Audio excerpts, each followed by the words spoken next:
I'm Christy Daniel. I'm the director of the Livable Cities program for Healthbridge. The last dispatch from the Livable Cities program talked about parks and open spaces in general and their value within the city. And today I'm going to talk a little bit about the role that those public spaces played in the aftermath of the earthquake in Nepal.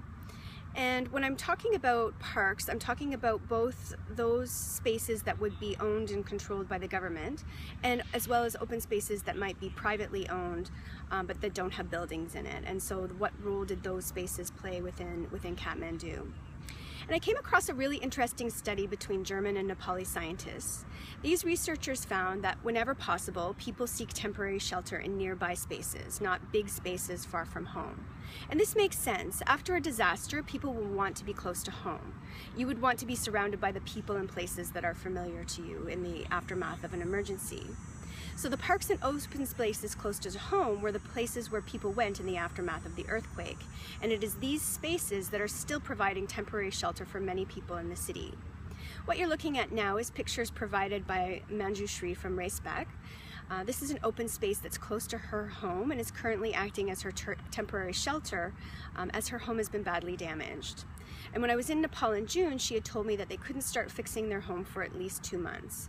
So this space in the immediate aftermath of the earthquake had over 600 people in it, and now there's over 9 families that are still using this space to sleep at night.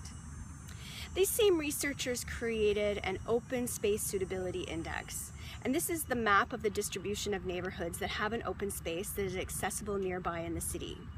And as this map shows, there's lots of neighborhoods within Kathmandu that do not have an accessible space nearby. And if you walk around Kathmandu, you can certainly see this.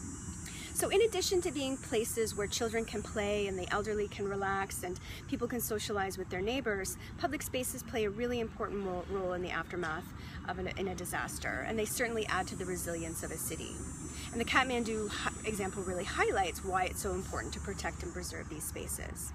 So thank you for watching, and our next dispatch from the Livable Cities program will talk a little bit about the walking environment in Kathmandu.